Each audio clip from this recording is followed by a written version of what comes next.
नेतृत्व शैली, कार्य करने की शैली को नजदीक से देखा है और हमारे मुख्य अतिथि के रूप में यहां पर विराजमान है, जो लगातार 40 दिन प्रवास करके पूरे देश के 9 राज्यों का सघन प्रवास करके आज दिल्ली में आए हैं, कल ही आए हैं और आज इस दिल्ली के कार्यक्रम में है। आदरणीय श्री जगत प्रकाश नड्डा जी का हम लोग जोरदार तालियों से हार्दिक अभिनंदन करते हैं। पार्टी के हमारे माननीय राष्ट्रीय अध्यक्ष हैं। कल एक पंच परमेश्वर 1 लाख कार्यकर्ताओं का सम्मेलन है, वहां से भी आपका सिंहनाद विजयनाद होने वाला है और आज की इस कार्यक्रम में उपस्थित श्रद्धेय श्रीमती राज खुराना जी, माता समान, और हमारे नेता विपक्ष श्री रामवीर सिंह बिधूड़ी जी, और इस सभागार में बहुत सारी ऐसी शख्सियत हैं जिन्होंने खुराना जी के साथ, खुराना जी के पीछे काम किया है। कुछ लोग बहुत महत्वपूर्ण है, आदरणीय श्री ओपी बब्बर जी हैं, श्री विजय जौली जी हैं, डॉक्टर हर्षवर्धन जी हैं, डॉक्टर नंद किशोर गर्ग जी हैं, श्री विजय गोयल जी हैं, विजेंद्र जी हैं, प्रवेश जी हैं, श्री मनोज तिवारी जी, हमारे रमेश बिधूड़ी जी हैं। बहुत सारी हस्तियां हैं जिन्होंने यहां पर काम किया है। कुछ लोगों ने साथ काम किया, कुछ लोगों ने पीछे रह के काम किया है, कुछ लोगों ने सुना है उनके बारे में। लेकिन मैं इतना जानता हूं कि मदन लाल खुराना जी भारतीय जनसंघ और भारतीय जनता पार्टी को एक कार्यकर्ता आधारित पार्टी से एक मास ऑर्गेनाइजेशन जिसने बनाया है, ऐसे मदन लाल खुराना जी थे जिन्होंने मास ऑर्गेनाइजेशन के रूप में पहचान दिलाई है। दोस्तों, मैं चाहता हूं कि आज भारतीय जनता पार्टी का हर कार्यकर्ता वैसा बनना चाहिए, क्योंकि गरीब और झुग्गी झोपड़ी वाले के प्रति उनका जो स्नेह था, जो संवेदनशीलता थी, वो अभी तक, आज तक के इतिहास में दिल्ली के अंदर इतने बड़े स्तर पर पहुंचने के बाद हम उसको देखते हैं तो बहुत अच्छा लगता है। मुझे वो ध्यान है कि मैं जिस समय खुराना जी से मिलने, मुख्यमंत्री जब वो थे और मैं विद्यार्थी परिषद का कार्यकर्ता था पश्चिमी उत्तर प्रदेश में, मैं काम के लिए आया था, तो मैं अपने जो हमारे राजकुमार भाटिया जी, उनसे मिला और उन्होंने मुझे उनके सामने, मेरे सामने उन्होंने खुराना जी को फोन किया और जब हम मिलने गए और वो काम हरियाणा से संबंधित था, तो खुराना जी ने तुरंत बैठे बैठे वहां से तुरंत हरियाणा के सीएम साहब को, चौटाला जी को फोन किया और फोन ही नहीं किया, जब हम लोग वहां गए उसके बाद उनका फोन आया कि काम हो गया है। ये खुराना जी की संवेदनशीलता थी और वास्तव में वो काम उनके फोन से हो गया। तो खुराना जी का मैंने वो एक चरित्र देखा है कि कोई बड़ी से बड़ी मीटिंग चल रही हो और बड़े कार्यकर्ता बैठे हो, सांसद भी हो, विधायक भी हो, कोई गरीब या झुग्गी झोपड़ी वाला या कोई कार्यकर्ता जब बाहर बैठा होता, इंतजार कर रहा होता, तो उनको बेचैनी होती थी। अरे भाई, वो इंतजार कर रहा है, मुझे काम करना है, और उसको बुलाते थे, अरे चलो इसको 2 मिनट में फारिग करना है। ये खुराना जी की जो आदत थी, इससे भारतीय जनता पार्टी एक मास ऑर्गेनाइजेशन बना है और मैं ये समझता हूं कि विकास की बहुत सारी बातें हुई हैं, बिधूड़ी जी ने कही है और इससे पहले वक्ताओं ने कही है, चाहे 12 कॉलेज हो, चाहे यमुना पार विकास बोर्ड हो, या दिल्ली के अंदर मेट्रो लाने का काम हो, हरिजन कॉलोनी जो इंदिरा गांधी जी के समय का जो 20 सूत्री प्रोग्राम की जो कॉलोनी थी, वहां खड़ंजे डलवाने का काम हो, अनऑथराइज्ड कॉलोनी के लिए किया जाने का वाला काम हो, हर उस विकास के काम को तो किया है। लेकिन जो एक बड़े नेता की, एक उदार दिल की, उदार हृदय वाले जो खुराना जी थे, हर कार्यकर्ता उनको अपने आप के नजदीक समझता था। मोती नगर से वो विधानसभा चुनाव लड़ते थे, आज भी सब जानते हैं मोती नगर में 75 बूथ ऐसे हैं जो पूरे तरह से जे क्लस्टर है और एक एक कार्यकर्ता आज भी हम चले जाएं तो खुराना जी को याद करता है, क्योंकि खुराना जी उनके दिलों में बसते थे। ये उनकी काम करने की एक शैली थी। मुझे लगता था कि मैं अध्यक्ष जब बना था तो मुझे भी बहुत प्रेरणा उनसे मिली थी, जिस समय हमने झुग्गी सम्मान यात्रा शुरू की थी और वो मोती नगर से ही जब प्रारंभ की थी, जब उसका समापन हुआ था तो आदरणीय राष्ट्रीय अध्यक्ष जी आए थे उसमें। मैं मानता हूं कि खुराना जी सबके दिलों में बसे रहेंगे और भारतीय जनता पार्टी के कार्यकर्ताओं का एक संबल रहेंगे। मैं 4 पंक्तियां कहकर अपनी बात को समाप्त करूंगा कि दर्द खुद झेल के खुशियों की फसल देते हैं। खुराना जी के बारे में है, दर्द खुद झेल के खुशियों की फसल देते हैं, हो जिसमें खतरे उन्हीं राहों पर चल देते हैं। वह जिनकी सोच है दूसरों की राह आसान करने की, ऐसे कुछ लोग ही दुनिया को बदल देते हैं। ऐसे मदन लाल खुराना जी को हम बहुत श्रद्धा सुमन अर्पित करते हैं। बहुत बहुत धन्यवाद। आज के इस भाव से युक्त कार्यक्रम में मंच पर उपस्थित हम सब के बहुत ही आदर जिनको हम सब देते हैं, ऐसे हमारे आदरणीय माता जी श्रीमती खुराना जी, हमारे पार्टी के प्रदेश के अध्यक्ष श्री आदेश गुप्ता जी, हमारे विपक्ष के नेता श्री रामवीर बिदुरी जी, हमारे सभी सांसदगण जो यहाँ उपस्थित हैं, विधायकगण जो यहाँ उपस्थित हैं, हमारे सभी वरिष्ठ पार्टी के पदाधिकारीगण और मदन लाल खुराना जी के सभी प्रेमी देवी और सज्जनों, सबसे पहले तो मैं अपना ये सौभाग्य भी मानता हूँ कि मुझे आज खुराना जी के जन्म जयंती के अवसर पर आप सब लोगों के साथ उनको याद करने का एक मुझे मौका भी मिला है, और साथ ही साथ मैं आयोजकों को इस बात के लिए भी बधाई देता हूँ कि उन्होंने मेमोरियल लेक्चर उनके नाम पर प्रारंभ किया है। इसके लिए मैं आयोजकों को विशेष करके बधाई देना चाहता हूँ। मुझसे पूर्व वक्ताओं ने मदन लाल खुराना जी की शख्सियत पर विभिन्न उनके आयामों पर उन्होंने अपना ऑब्जर्वेशन भी दिया और उन्होंने उनको याद करते हुए उनकी खूबियों के बारे में भी चर्चा की है। मैं भाव विभोर हो जाता हूं जब मुझे पार्टी के दिग्गजों के बारे में, पार्टी की शख्सियतों के बारे में बोलने का मौका मिलता है या उनको याद करने का मौका मिलता है, तो ये बहुत ही भावनात्मक पल होता है और वो भावनाएं शब्दों में बयान करना कठिन काम होता है, क्योंकि वो इमोशंस होती हैं। वो इमोशंस को हम शब्द में कैसे ला सकते हैं, ये कठिन प्रक्रिया होती है। लेकिन जब मैं खुराना जी को याद करता हूं और मैं इस बात को सब लोगों के साथ चर्चा भी करता हूं कि ये सब वो लोग थे जिन लोगों ने विचार के लिए, जिन लोगों ने विचारधारा के लिए, मान्यताओं के लिए कमिटमेंट के साथ अपना जीवन लगा दिया। और सबसे महत्वपूर्ण बात यह समझने की है कि ये जब लड़ाई लड़ रहे थे तो खोने के लिए सब कुछ था, पाने के लिए कुछ नहीं था। ये आज की पीढ़ी के लिए बहुत समझने वाली बात है। कह देना बहुत आसान होता है और इसीलिए मैं कई बार कहता हूं कि हमारी पार्टी, हमारी विचारधारा ये किसी के कहे समाप्त नहीं होने वाली, ये किसी के कहे कमजोर नहीं होने वाली, क्योंकि ऐसे दिग्गजों ने इसकी नींव रखी है जो विचार पर अडिग रहे हैं और चलते रहे।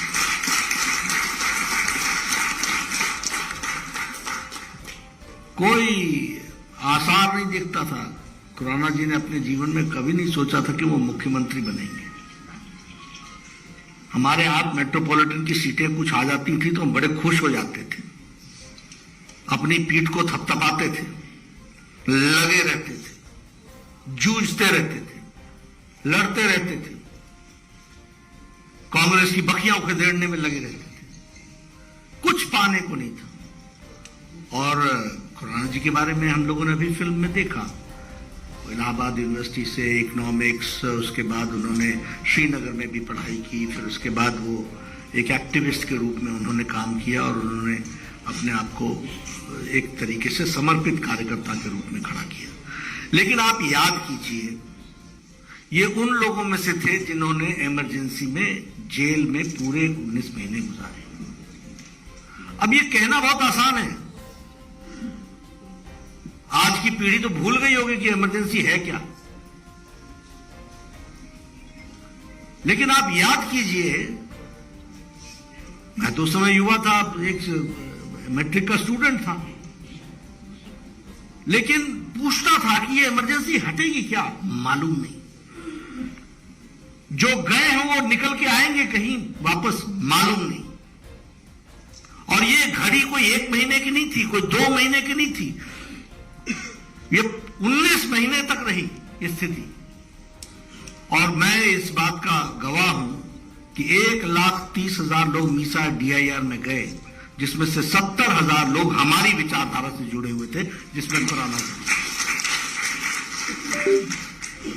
तो ऐसे लोग, ऐसी शख्सियत जिनके कारण पार्टी खड़ी हुई, जिनके कारण आज हम यहां पर दुनिया की सबसे बड़ी पार्टी, 18 राज्यों में हमारे सरकारें, कहीं मिली जुली, कहीं हमारी पूरी सरकारें, सबसे ज्यादा हमारे सांसद, 302 हमारे सांसद, 92 हमारे सांसद राज्यसभा में, 1,395 हमारे विधायक, 117 हमारे मेयर, हजारों हमारे BDC के चेयरमैन, सबसे बड़ी पार्टी, 18 करोड़ की पार्टी, ये ऐसे नहीं बन गई। ये मदन लाल खुराना जैसे योद्धाओं ने अपने आप को खपाया है, तो इसके कारण हम खड़े हुए हैं। ये हमको याद रखना चाहिए। खुराना जी की 2 बातें थी, संघर्ष भी था और समाधान भी था। कई लोग नेता होते हैं, वो संघर्ष करते हैं लेकिन समाधान नहीं देते। खुराना जी वॉज अ ब्लेंड ऑफ 2। वो संघर्ष भी करते थे लेकिन समाधान भी देते थे। और समाधान देने के लिए ये जो अभी रामवीर जी ने चर्चा की, विधायक के रूप में इन्होंने उनको देखा, चाहे वो राशन कार्ड देना हो, चाहे वो जल निगम को एस्टैब्लिश करना हो, चाहे वो जमुना पार को मुख्य धारा में लाना हो, ये सारी चीजों के बारे में उन्होंने काम किया। इंफ्रास्ट्रक्चर, मेट्रो और खुराना जी, ये पर्यायवाची थे। उनका कोई भाषण मेट्रो के बगैर नहीं होता था। और उस समय लोग मेट्रो की कल्पना नहीं कर सकते थे, उनको ये तस्वीर नहीं बैठती थी, फिट नहीं बैठती थी। मैं आपसे बात कर रहा हूं 80 के दशक की और 90 के दशक की, शुरू की, तो ये फिट नहीं बैठती थी। जब ये बनने लगे, जब इसके पिलर्स निकलने लगे, जब मेट्रो मैन और ये सारी चीजें निकली, तब समझ में आया कि खुराना जी की सोच क्या थी। लेकिन वो समाधान थे, संघर्ष भी करते थे और समाधान भी, हर चीज को देने का प्रयास करते थे। और उनको वो पूरी अच्छी तरीके से लोगों के नेता थे, लोक नेता थे। दिल्ली उनके दिल में बसी हुई थी और वो दिल्ली को जीते थे। 11 चुनाव लड़े, 10 चुनाव जीते उन्होंने।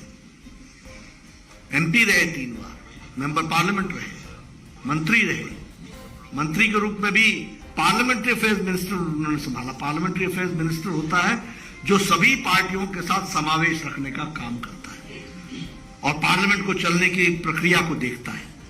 और ये वही लोग होते हैं जो सक्षम होते हैं चीजों को अपने पक्ष में करने के लिए। तो ऐसे वो पार्लियामेंट्री अफेयर्स मिनिस्टर रहे और उन्होंने सारे काम को अंजाम दिया। इंफ्रास्ट्रक्चर की बात, ये फ्लाईओवर्स की बात मैंने दिल्ली पहले की भी देखी है और दिल्ली उनके बाद की भी देखी है। मैंने उनको चीफ मिनिस्टर के रूप में भी काम करते हुए देखा है। तो हम ये कह सकते हैं कि खुराना जी एक, जिसको हम कहते हैं कि एक समाधान की दृष्टि से उन्होंने दिल्ली को, फिर चाहे शिक्षा की बात अभी बताई गई कि उन्होंने 12 कॉलेजेस खोले। मुझे एक दिन फोन आ गया सुबह, बोले कि तुम विद्यार्थी परिषद वाले कुछ नाम निकाल करके दो, मुझे चेयरमैन बनाना है कॉलेजेस का। मैंने कहा कॉलेज तो बने नहीं, बढ़ेंगे ना। बोले चेयरमैन बनेगा तब कॉलेज बनेगा, साथ ही साथ बढ़ेगा। तो मैंने उनको कुछ चेयरमैन के नाम निकाल करके दिए। हमारे विजय गोयल जी भी उसमें एक चेयरमैन थे, नंद किशोर जी भी चेयरमैन थे, सबको चेयरमैन उस समय लगे। फिर कॉलेजेस बने, फिर कॉलेजेस, और वो कॉलेजेस कितने तीव्र गति से बन करके और वो लोगों के लिए लग गए। इंद्रप्रस्थ गुरु गोविंद सिंह यूनिवर्सिटी वो उन्होंने बनाई। मुझे 1984 के रायट्स याद है। मैं उस समय करोल बाग में रहता था और मैंने वो दृश्य देखा है।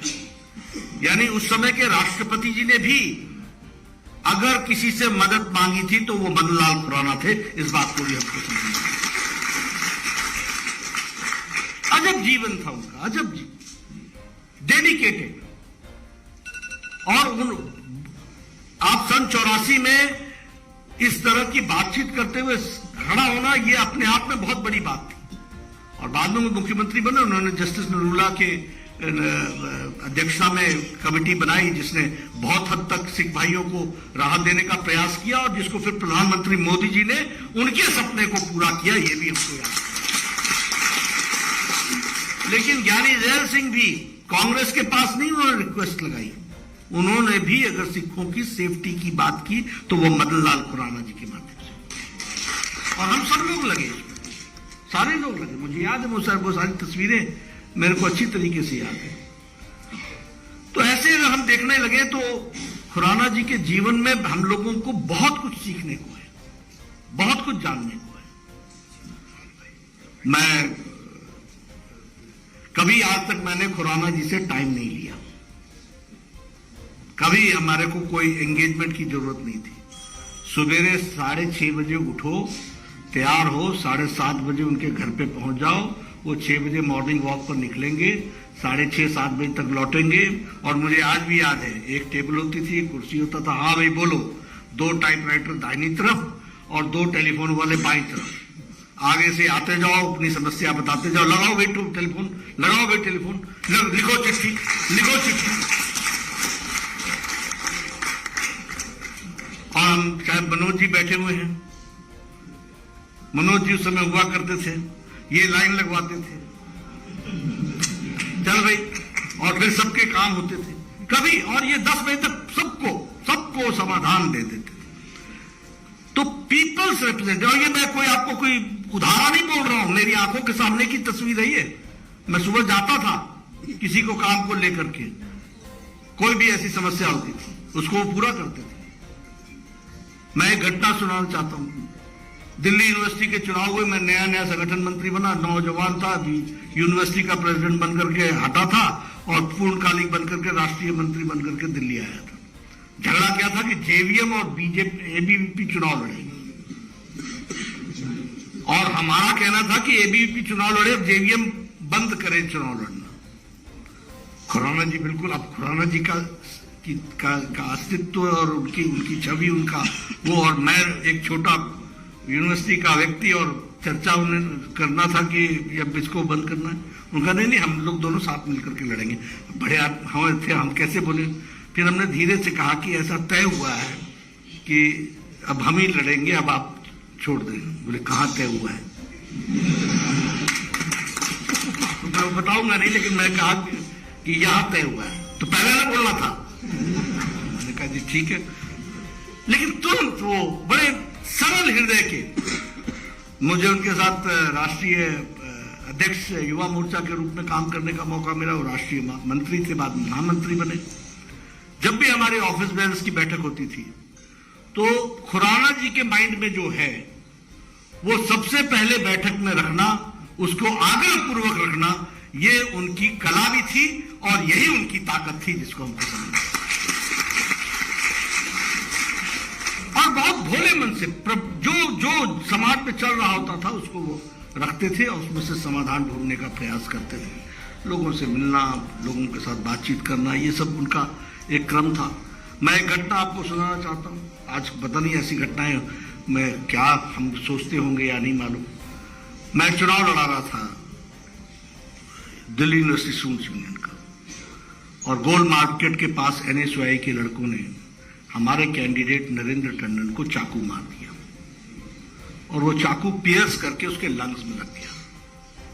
मेरा हाथ टूटा हुआ था, बड़े मुश्किल से एक हाथ से मैंने पकड़ करके उसको गाड़ी में डाला और टैक्सी वाले से पूछा, बोला, मैंने कहा ये हॉस्पिटल कहीं है तो ले जाओ, तो हम राम मनोहर लोहिया हॉस्पिटल ले गए उनको।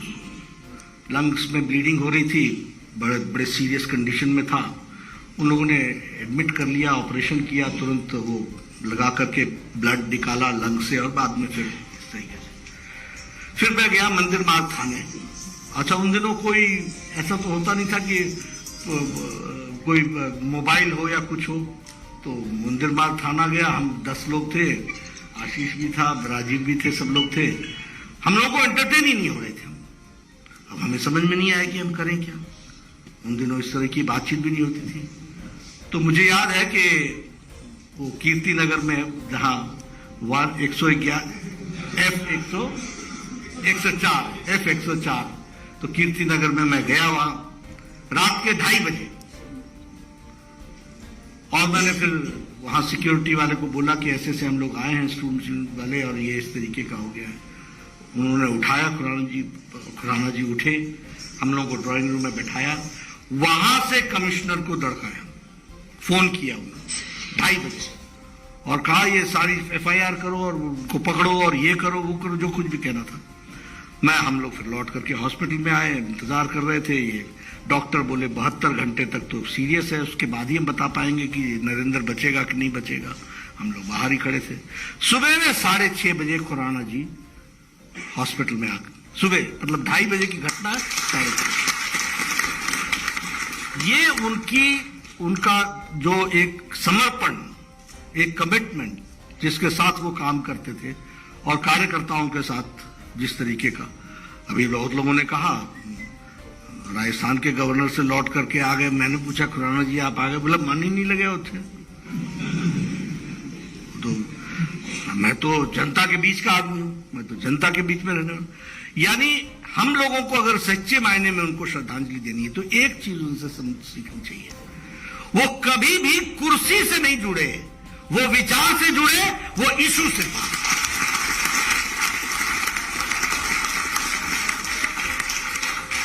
कुर्सी उनका माध्यम था, माध्यम सरता है तो रहेंगे, नहीं सरता तो नहीं रहेंगे, लेकिन इशू के साथ कॉम्प्रोमाइज नहीं करेंगे।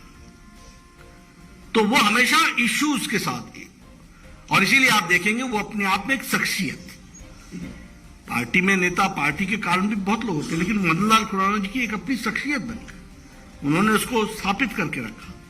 तो हम अगर सही मायने में खुराना जी से कुछ सीखना चाहते हैं तो हम इस बात को सीखें कि विचार का समर्पण क्या होता है, कैसे हम लड़ते हैं। मुझे वो अजमेरी गेट का कार्यालय याद है, ऊपर के कमरे में बैठा करते थे। बहुत लोगों को तो अजमेरी गेट मालूम भी नहीं होगा, देखा भी नहीं होगा, लेकिन वो सवेरे सवेरे आकर के 11 बजे बैठ जाते थे, अखबारें देखते थे, पकड़ो इसको ये करो, कल धरना, परसों ये प्रदर्शन वगैरह वगैरह सारी चीजें। तो बहुत विपरीत परिस्थिति में खुराना जी ने, और इसीलिए ये कोई अतिशयोक्ति नहीं है कि वो दिल्ली के शेर थे, दिल्ली के शेर थे वो। और मैं एक दो बातें और बोल करके अपनी बात समाप्त करूंगा कि खुराना जी के पहले का क्रम अगर हम देखें तो दिल्ली पर केंद्र के नेता ही दिल्ली को चलाते थे, या इस तरीके से कहा जाए तो उनका ही, और ब्यूरोक्रेसी दिल्ली को चलाती थी। पॉलिटिकल इंटरवेंशन, इंटरफेरेंस नहीं कहूंगा, लेकिन पॉलिटिकल इंटरवेंशन किसी ने दिल्ली को में किया तो वो खुराना जी ने किया, इस बात को हमको समझना। फिर वो विधानसभा का बनना, फिर वो दिल्ली को आवाज देना, फिर वो दिल्ली का की पॉलिटिकल आइडेंटिटी है इसको स्थापित करना, इन सब चीजों में खुराना जी ने एक, इसलिए उनकी आइडेंटिटी दिल्ली से आइडेंटिफाई, दिल्ली के साथ वो आइडेंटिफाई हुए और उन्होंने उसको जोड़ करके देख करके उसको आगे बढ़ाया। नहीं तो क्या था कि एक तरीके से हम इसको मेट्रोपॉलिटन काउंसिल होती थी, उसमें एक लिमिटेड पावर्स में हम काम करते थे और ज्यादातर केंद्र के जो मंत्री होते थे उनका इंटरवेंशन होता था, वही चलाते थे और उनके माध्यम से ब्यूरोक्रेट्स उनको देखते थे। लेकिन दिल्ली को पॉलिटिकल आवाज के साथ चलाने का काम मनलाल खुराना जी ने किया और ब्यूरोक्रेट्स ने उसको इंप्लीमेंट करने का काम किया, ये हमको अंतर समझ आता है। तो ऐसे हमारे खुराना जी और हमारे दिग्गज नेता रहे हैं और उन्होंने पार्टी को आगे बढ़ाने में बहुत बड़ा योगदान किया है। आज उनको हम याद करते हैं। जब हम याद करते हैं तो मैं एक ही बात कहना चाहूंगा कि उनसे सिर्फ हम श्रद्धांजलि देकर के अपने आप को रुखसत न कर लें। उन्होंने जिस बात के लिए जीवन लगाया उसको अपने साथ आत्मसात करें, तो वही सच्ची श्रद्धांजलि होगी और वही खुराना जी के लिए एक अच्छी आवाज होगी। अंत में मैं फिर से आयोजकों को धन्यवाद देना चाहता हूं कि उन्होंने मुझे ऐसे मौके पर आने का मौका दिया। मैंने भी अपने कुछ मेमोरी लेन से जो पुरानी यादें थी उसको ताज़ा भी की, आत्मसात भी की। यहाँ बैठे हुए पहले 2 रो में तो कोई ऐसा नहीं है जिनके साथ हमने काम नहीं किया और जिन्होंने खुराना जी के साथ काम नहीं किया। तो ऐसे में मुझे उन सबको साथ मिलने का भी मौका मिला है। मैं धन्यवादी हूँ और हम सब लोग खुराना जी के रास्ते पर चले, यही उनके प्रति सच्ची श्रद्धांजलि।